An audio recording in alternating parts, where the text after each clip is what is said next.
Oke, silakan komentar di bawah ini. Cek. Jangan lupa subscribe. Jangan lupa subscribe. Jangan lupa subscribe.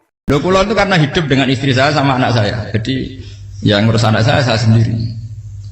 Jarang kula ngurus saya dalam jarang. Ya, memang saya punya standar pakai kitab-kitab kados hikam. Saya ini merasa hidup di dunia itu sendiri. Sampeyan tak warai la Allah kana kotar. Imam yang ngarang hikam itu punya resep supaya kamu seneng terus. Liyakil lama tafrahu bihi, mesti yakil lama tahzanu bihi. Usahakan sedikit sekali apa yang bikin kamu seneng, maka akan sedikit sekali yang bikin kamu susah. Jadi misalnya kula nih, jadi kiai misalnya cari wong ya kula kiai wong alim. Jelas nak ngalime ngalim, nak kiai rapati ya, nak ngalime jelas. Tapi nak kiai rapati ya. Sampeyan kan kiai tapi ra ngalim. Nah kula nak darani wong alim malah muni ya jelas. Nak kiai rapati ya, kula rapati nurut tapi aturan masyarakat rapati napa.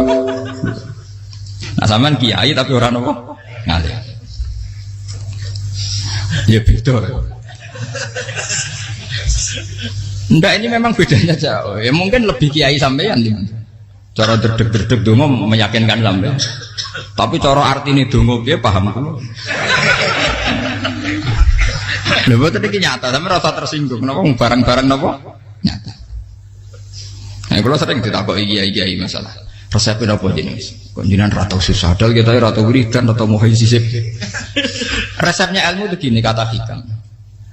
Ulama yang kayak hikam tuh pernah ngarang kitab tuh saking syukurnya entah saking angkuhnya terserah ngomentari. Kamu harus yakin bahwa di sisa hidup Anda itu tidak akan maksiat lagi. Sehingga kalau kamu ditakdir maksiat, anggap saja akhlu maksiatin kudirat alaika. Anggap itu yang terakhir.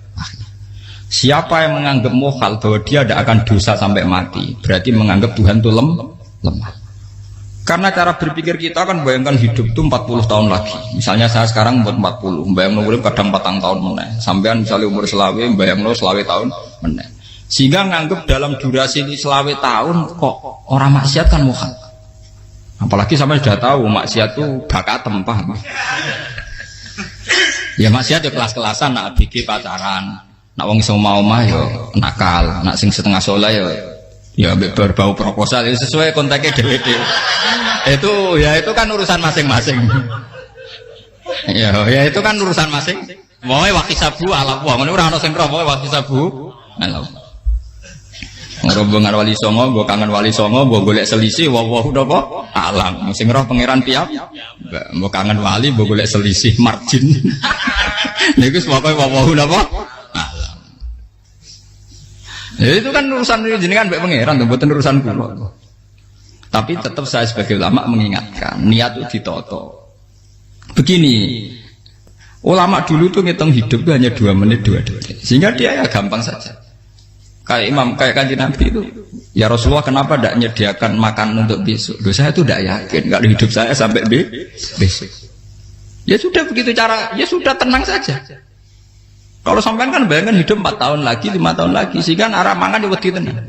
Padahal bolak-balik zaman cilik arah mangan tetep wedi. Jadi cara berpikir Nabi itu begitu.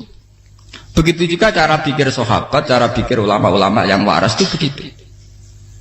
Loh, saya itu pernah melarat di Jogja, zaman pertama merantau. Itu kalau santai saya bilang, Gus kok tidak punya beras nih? Tapi apa yakin nak sesuk urip palu? Kowe buta mangan sesuk, anak sesuk ijek napa? Urip. Cara berpikir ulama itu begitu. Sehingga melihat maksiat juga gitu. Alhamdulillah aku ijek urip 1 detik, 2 detik, 2 menit. Sehingga hidup. Dan itu sudah cukup untuk lafadzkan la ilaha illallah. Makanya kata ngarang hikam, betapa murahnya Allah. Surga itu hanya bisa dibeli dengan 2 menit. Karena surga itu senilai la ilaha illallah. Miftahul jannah la ilaha illallah. Itu cukup 1 menit. Berarti surga itu regane mau 1 menit. Dan karena dia nganggap hidup itu 1 menit ke depan, la ilaha illallah, ya sudah. Dia ngitungnya hidup itu per menit. Kalau sampean kan enggak, per 10 tahun, per 20 tahun. Sehingga kriminal betul, cara pandang sampean itu kriminal betul. Sehingga bayang kudu di duwe, kudu di bojo, nak kiai kudu di pengaruh. Lah kalau saya enggak. Saya meskipun enggak sehebat itu, tapi mewarisi keilmuan mereka. Jadi misalnya saya jadi ulama, itu bayang di santri musito. Islam pokoknya ke Ahmadiyah ya gitu saja. Ya pokoknya ya sudah gitu. Orang bayang santri sing pampinan takwa khusyuk salam tempel demen gelo, demen apa? Lo tanyakan santri-santri saya itu mungkin belum pernah nyuruh istri saya bikin kopi. Bisa dihitung. Karena saya itu sederhana saja. Misalnya saya pergi dari Jogja, ini yang nyata saya alami. Bayangno bojo gue semaca, gawekno kopi, buka no lawang malah kecewa. Seperti umumnya orang kan gitu. Semerantau ada bayangno bojo gue nyuambut, digawekno kopi, digodhogno banyu hangat teman, bareng teko bojone wangep kukur-kukur. Karena tarifnya dia ideal, maka mudah kecewa kalau itu tidak terjadi. Nak kula mboten, sebayangno kaya Jogja, bojoku cek utuh Islam, nak salat 5 bulan ya sudah gitu. Pakai standar-standar yang minimalis. Saya dari rumah bangun sampai ngaji ya, pokoknya melek, terus ya sudah nak salat 5 napa. Mulane sudah gitu. Andai kan saya pakai standar maksimal, maka akan mudah kecewa. Rasulullah juga begitu. Rasulullah itu ngadepi Sayyidah Aisyah itu ya begitu, ngadepi Hasan Husain. Sehingga tidak ada cerita Nabi mudah kecewa betul. Karena Nabi bayangkan anak istrinya itu ya minimalis sekali, urusan dunia loh maksudnya minimalis sekali. Misalnya Nabi pagi-pagi tanya, ya Aisyah apa ada sarapan? Tidak ya Rasulullah, ya idzan asumu kalau itu saya puasa.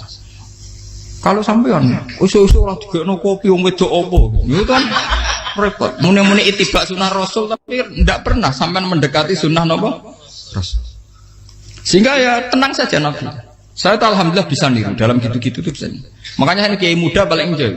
Banyak kiai-kiai yang sepuh itu kalau urusan gitu konsultasi sama saya. Gus siapa apa kain? Ini kula ya era dekarep. Juga saya tidak pernah bayangkan apa tanggaku seneng aku atau orang ngaji aku kecewa itu tidak pernah bayangkan. Sama itu kan makhluk, tidak penting. Kecewa tidak kecewa itu tidak benar. Saya itu orang alim, ngerti ini warido kamat lubi, ora waridokum. Yang tak gulai ridane pengiran, ridane sing ngaji, ridane konsumen. Itu apa? Makhluk tidak penting. Itu harus dilatih. Harus apa? Sehingga orang itu kalau biasa sholat, maksudnya biasa ta'alluq bi Allah, mesti la'alla katardo, mesti gampang puas. Karena dia iktifa ngalap cukup bi Allah Subhanahu wa ta'ala. Saya sebagai manusia juga sering ditangisi istri. Misalnya saya sering ke Jogja sendirian. Nah ninggalan apa? Ninggalan itu milih pengiran. Misalnya mati ninggalan ya paling aku mau ngapes nih suara. Paling uang nangis gue kegiatan. Bukan apa. Ingin saya bahwa konstitusi ulama itu masih iktimat Allah. Kalau kita kan enggak. Cara berpikir kita ngaji itu ideal sing ono podium, sing ngaji kelaminan takwa kabeh, ketunan kaji kabeh, diluk kabeh. Kita akan pakai standar-standar yang dengan asumsi kita. Padahal Nabi zaman sugeng al iman hahuna wa yusiru ila qalbihi sadrihi salah. Iman itu urusan hati. Komitmen sampean be Allah Subhanahu wa taala. Nah ini resepnya. Makanya kata hikam liyakillah ma tafrahu bi. Mesti yakinlah ma tahzanu bi. Sedikitlah kamu gembira dengan satu hal. Nanti akan sedikit kamu yang kecewa. Artinya misalnya kados kula sebagai ulama seneng kula niku kok ijek iman. Ya nggak kayak wong awam. Ya sudah gitu. Jadi misalnya suatu saat kula jatuh. Yang ngaji saya gak semeneng dadi kupeding. Wong sing seneng kula bubar kabeh. Kula ora susah, miskola darah bener. Gus saiki jenengan ora sing seneng. Ya tenang saja. Sing ora seneng makhluk ora jelas. Dan status mereka tetap layaduru walayam. Ini harus dilatih. Sehingga Nabi itu ya meskipun beliau itu perang, sahabatnya meninggal, ya tenang saja. Nabi cara berpikir yang meninggal mereka mati syahid, yang masih hidup dianggap berpotensi melakukan kebaikan. Sama tak warai resep-resep dari Rasulullah SAW. Saya ini sebetulnya memaksa, menjelaskan ini maksa, karena saya inginnya jadi ulama yang kayak umumnya orang, tidak ideal amat. Tapi kan saya ditakdir ilmunya itu ideal, jadi terpaksa saya jelaskan. Tapi kalau perilaku saya tidak akan ideal. Soalnya ngawur, saake mari hufuri pengiran nganggur balik cerita. Ada seorang wali, karena dia wali itu doa di multazam, ya Allah saya ini minta satu hal. Karena dia wali maka tidak minta uang, tidak minta jabatan, minta engkau takdir saya tidak pernah maksiat. Itu kan bagus sekali, minta doa ditakdir gak maksiat kan ada. Dari pengiran malah Syafi'i. Fa'ena adza ghufran. Karena tahu maksiat malah sifat ghafurku tak ada kok endi. Gamane pengiran ini sifat ghafurku rak nganggur. Makanya tidak ada orang selain Nabi kecuali ditakdir tahu maksiat dan sifat ghafuri pengiran efektif. Kenapa? Lara sampean kan ghafure kok nggo kabeh. Dadi karek sadidul ikop. Karena maksiate sampean sering. Jadi sifat ghafure wis berlaku aktif. Saya karek nunggu sifat sadidul ikop. Paham ya? Itu beda dengan wali-wali. Sifat sadidul iqab mau aktif, mereka tidak punya dosa. Malah pangeran bingung gak kok sifat ghafuril. Apa ada kok ghafur atau dosa? Didakoki sadidul iqab gak tahu maksiat. Jadi pangeran malah sing bingung. Nak kowe ora tau maksiat ghafur kok tak dakoki. Kok ora tau maksiat, wong iku ora tau apa? Didakoki sadidul iqab gak mungkin atau maksiat. Lah pangeran apa dakok ghafur kan syaratnya dosa sik.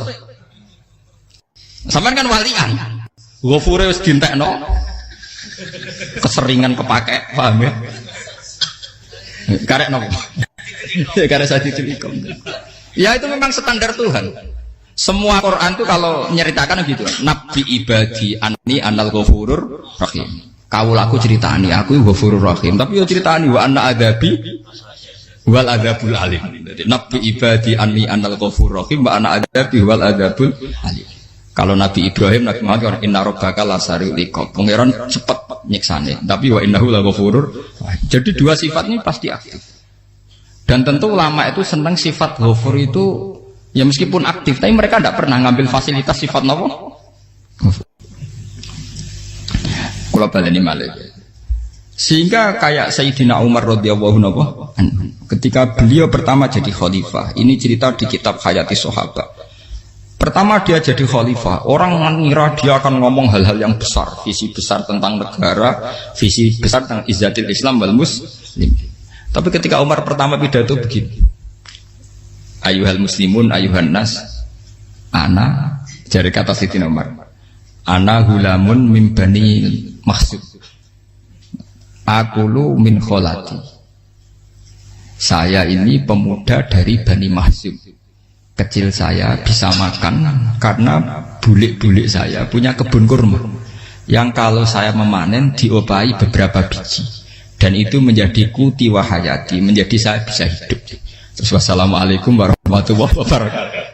Orang itu penasaran semua. Orang jadi khalifah pertama dibenem jadi amirul mukminin, pidatonya ngenang masa kecilnya ra kelar mangan, kelare mangan mergo buruh bulike. Paham ya? Ngondoh kurma terus dikai tamarotin, beberapa kurma sing dadekno iso dan itu saya pakai sampai ketemu Allah Subhanahu wa taala saya pakai. Misalnya sekarang saya mulya, misalnya kalau dibilang mulya ya ana sing nyucup, ana sing husnudzon, ana sing hormat ya macam-macam sawangane. Itu bodoh sekali kalau saya menikmati itu, bodoh sekali. Paling banter nikmati dicucup dihormati itu apa? Tapi kalau nikmatnya bisa makan saat itu tuh nyawa. SBY jadi presiden prestasi, Gus Dur jadi presiden prestasi, tapi umpama presiden tetap mangan. Prestasi tertinggi ada bisa makan selisat dirumki gojo-gonyo.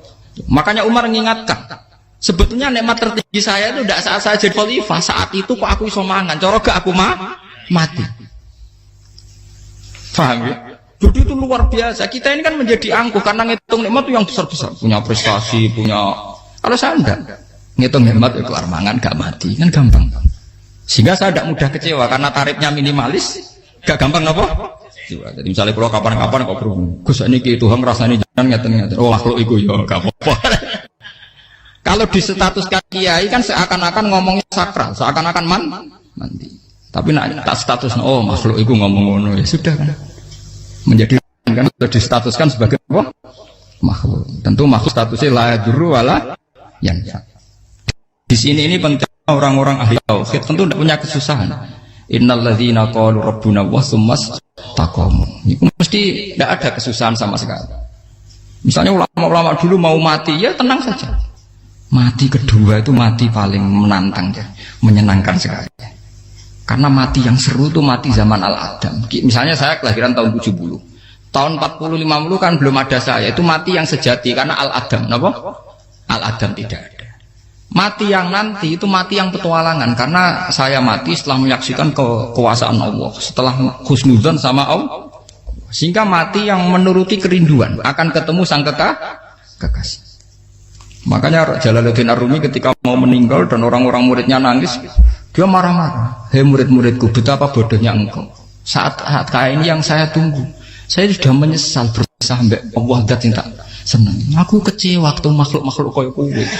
Saiki wis wayahe aku goleki kholik zat sing tak senengi malah mbok tangi.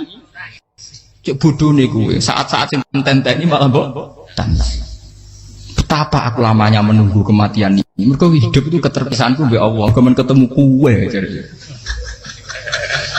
Malane Jalaluddin Rumilah yang mengistilahkan mati itu malam pengantin. Makanya fal'an awanus sirok minkum wa awan wisol habibi. Ini saat yang indah karena ketemu dengan berpisah dari makhluk-makhluk yang tidak penting menuju sama Habibi kekasihku. Jadi dia misalkan mati itu malam pengantin. Semenjak istilah itu populer sehingga di Jawa anak ngipi jadi nganten takwilane mati. Itu filosofi sufi, ya filosofi apa? Lah niku tenan. Begitu juga sahabat-sahabat dulu. Bilal mau meninggal, anaknya udah nangis. Bilal lagu ya. Ditanya sama anaknya, kenapa anak-anak kamu nangis? Dan jenengan badhe kapundhut. Aku malah seneng nang mati. Hudan nalqal akhibah Muhammadan wa hisbah. Aku nak urip ketemune mbek kowe terus. Malah nak mati ketemu Nabi Muhammad. Hudan nalqal akhibah Muhammadan wa hisbah. Nah, dengan cara pandang begitu maka hidup itu enjoy saja. Ya saya sebenarnya keberatan pakai kelas ini, keberatan karena saya harus ngulang sampean-sampean. Ya makanya potensi kayak saya tentu mengurangi jadwal ketemu. Makanya saya mohon kalau tidak penting itu jangan sungkan. Anggap saja itu bagian dari hormat saya. Ya minimal sampai anak misalnya di dua saya ketahui gue jajan pentolan enam lapo mau kesuwan bareng malah repot. Bos ganggu uang anak peleleran pak. Nah misalnya sampai kepentak kok hukum. Uang nak pinter, hukumnya takokan ya ringan, takok kiai tanggam paling bisa. Karena pertanyaan yang ringan tentu ya ringan-ringan saja kan. Gak perlu kiai kali ber. Sampean ra usah GR. Lo pertanyaannya angel Gus, gak ono sing iso jawab. Uang nak ra alim tahke, ku pertanyaannya ya ora patimu tuh. Iku wis kangelan ngoten. Ini mboten ngenyek tapi padha enak. Padha napa? Makanya kalau latih, jadi hikam sendiri itu ada manhaj, ada metode. Kalau orang supaya tardo, liyakil lama tafrohubi, yakil lama tahsenu. Anak saya itu kalau habis main pulang, itu saya senengnya pol. Istri saya pernah jangan. Gus, anak mulai senengnya dek biro-biro, anakku gemulai nih ngomahku, misalnya terus biasa. Saya terus anakku lo main mulai itu seneng. Biro-biro anakku mulai nih ngomahku. Dipanggil anak saya bapak itu senangnya sak boleh. Biro-biro ada yang manggil bapak. Jadi saya pakai standar minimalis sekali. Saya tidak pernah pakai tarif. Dia anak yang ideal dihormati orang. Sebenarnya anakku sujud nih pangeran, ngerti pentingnya mau tasbih. Makanya anak saya tak namakan tasbih semua. Itu ya sudah selesai. Saya tidak pernah bayangkan anak saya jadi kayak besar dihormati juga. Mari gampang kecil. Ya, sekolah kan Sayyidina Umar. Saya pemuda dari Bani Mahzum. Yang kecilnya bisa makan karena buruh bulikku. Akal tuh tamarot. Wah itu saya baca tuh nangis betul. Betapa hebatnya Sayyidina Umar. Mengingatkan ulang bahwa nikmat tertinggi itu ya makan karena makan kaitannya nyawa. Orang jadi bupati enggak jadi bupati tetap makan. Jadi kalau ngatain saya tarifnya minimalis sekali. Nah, kalau orang sudah makan gitu lah Allah kata tertentu mudah sekali. Tapi kalau sampai tarifnya ideal harus di mobil kudu sangune akeh. Mosok gue mobil gak sangu akeh. Barang gue sangu akeh kudu gue penderek. Mosok kere lunga juga kok tanpa penderek. Nang penderek maju. Mosok ora kena dikeloli jadi malah repot. Akhirnya gue wong ayu. Harus selingkuh dijari sing we. Itu perkara meneh. Mau ruwet nuruti tahapan-tahapan duniawi makanya resep kalau ingin itu kon sholat, maksudnya sholat itu dihayati secara tauhid ya, dihayati secara tauhid. Misalnya inna sholati wa nusuki wa mahyaya wa mamati lillahi rabbil alamin. Itu akan pasti Allah kata pasti mudah melihat alam ini ridho. Ini satu sekelumit ya, di resep orang ulama yang saya meniru beberapa di kitab Hayati Sahabat, di kitab Hikam dan meniru terutama semuanya sanad dari Rasulullah Shallallahu Alaihi Wasallam. Makanya suatu saat Nabi itu kagum. Abdullah bin Mas'ud itu jalan dan dikawal oleh beberapa malaikat. Terus Nabi itu heran. Ya Abdullah, kenapa itu selalu mengawal kamu? Kata Abdullah bin Mas'ud, ya Rasulullah, inilah akhtu khutwatan, illa wa azunnu alla akhtu wa ukhra. Wa ma aqaltu luqmatan illa wa azunnu alla alqamu ukhra. Saya itu tidak pernah melangkah kecuali saya tidak pernah yakin apa betul saya bisa melangkah lagi. Jadi perlangkahnya itu dia iktimat Allah. Dan saya tidak pernah mengunyah satu kunyahan kecuali saya tidak yakin apa betul saya bisa mengunyah lagi. Setiap kunyahnya tetap semuanya ada bismillah. Semua itu atas nama pertolongan atas kata Rasulullah. Orang kakak andikan saya ada nabi terakhir itu jadi nabi. Jadi kemana? Makanya dulu nabi itu sering ngendikan, andikan orang-orang kayak gitu itu ada nubuah, tentu mereka punya derajat apa? Nubuah. Jadi tidak jadi nabi tapi punya derajat apa? Nubuah. Lah orang yang cara berpikir gitu tentu tidak khawatir apa yang hilang dari dirinya karena dia berkontrak dengan Tuhan hanya per menit per detik. Jika mempunyai resep al-mu'min yusiru sana Allah ayakuna li nafsi dzakiron. Seorang mukmin yang sejati tentu kontaknya dengan Allah Subhanahu wa taala dan dia tidak pernah ingat dirinya sendiri. Kayak sampean pas umat tapiil, Allahu akbar, Allah maha besar, subhanak. Selalu ana wong ngrasani itu termasuk lali utange barang itu. Tapi yang jelas kan menjadi enjoy dengan dirinya sendiri. Paham ya? Menjadi enjoy dengan dirinya karena dia tidak sering punya kontrak dengan makhluk. Nah ini maksudnya Allah kamu janganlah Allah kata kamu pandang apa nak sholat terus kabul kajar apa nak sholat terus untuk duit ya ber karena cara pikir iso aja nak duit ya. Dan ini resep ya, dan resep ini dari ulama-ulama yang istinad ila Rasulillah sallallahu alaihi wasallam. Karena kalau Nabi itu memang cara pandang. Aisyah itu pernah ditanya, ya Aisyah, saya ini ingin makan, apa daging yang dari sahabat ini masih? Wah ya Rasulullah sudah habis karena tak kasihkan tetangga. Itu Nabi tidak marah-marah, malah bilang, kamu benar Aisyah. Biru yang kamu kasihkan tuh yang masih. Kau nak daging dipangan dewe kadang nuruti nafsu. Nak dikekno wong sedekah nuruti perintah pengen. Jare Kanjeng Nabi, beneran Aisyah.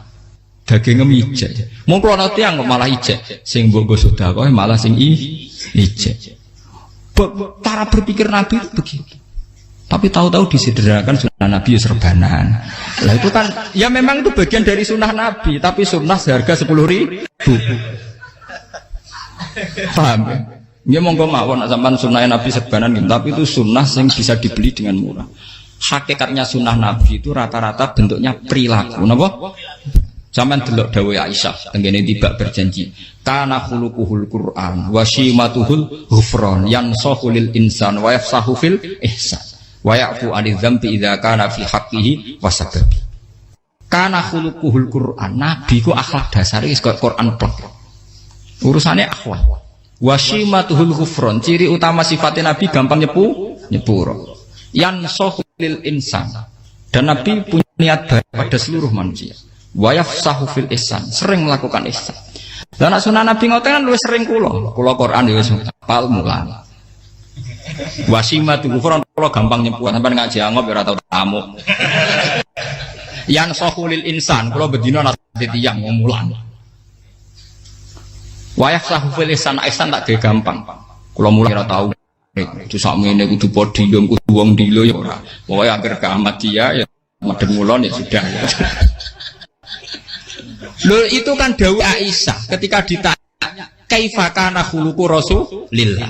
Dan itu semua dijawab oleh ahwal, oleh sebuah perilaku. Tidak ada Aisyah jawab nganggo atribut. Oh Nabi itu jubahan, serbanan, tidak ada itu. Memang itu sunnah ya, satu itu sunnah kan jangan salah paham ya. Tapi itu sunnah yang tidak dijawab oleh Aisyah. Sunnah yang sampean jawab sendiri, paham? Aisyah yang istrinya Rasulullah ketika ditanya kaifa kana khuluqu Rasulillah, beliau jawab kana khuluquhul Qur'an wa simatuhul ghufran yansahu lil insan wa yafsahu fil ihsan. Semuanya akhwal wa ya'fu 'anil dzambi idza kana fi haqqihi wa sababi wa idza dia haqqu wa lam yakun li ahadi marra'ahu badihatan haba wa idza ta'ahul miskinu ajaba yaqulul haqqa walau kana murra wa la yutmiru lil muslimin hisau walau. Semuanya itu akhwal, satu perilaku sosial. Saya mengakui kalau serbanan sunat, ya saya ngakui. Tapi sunnah terus karena saya mewakili yang akhwal tadi, yang apa? Lah mungkin untuk sampeyan, monggo kalau untuk ngisi sunnah. Tapi mbok ya adil itu. Ini bukan kritik mboten nggih. Yang meyakini serban sunat kan sudah banyak dan itu bagus. Tapi cobalah juga meyakini ahwalu Rasulillah. Makanya mansanna sunnatan itu rata-rata ulama maknani siapa yang ikut sunnahnya Nabi. Rata-rata ulama nafsir ahwalu Rasulillah wa af'alu. Perilaku sosial Rasul. Makanya terusannya wa idza ja'ahul miskinu ajabah. Kalau dipanggil orang miskin ya datang.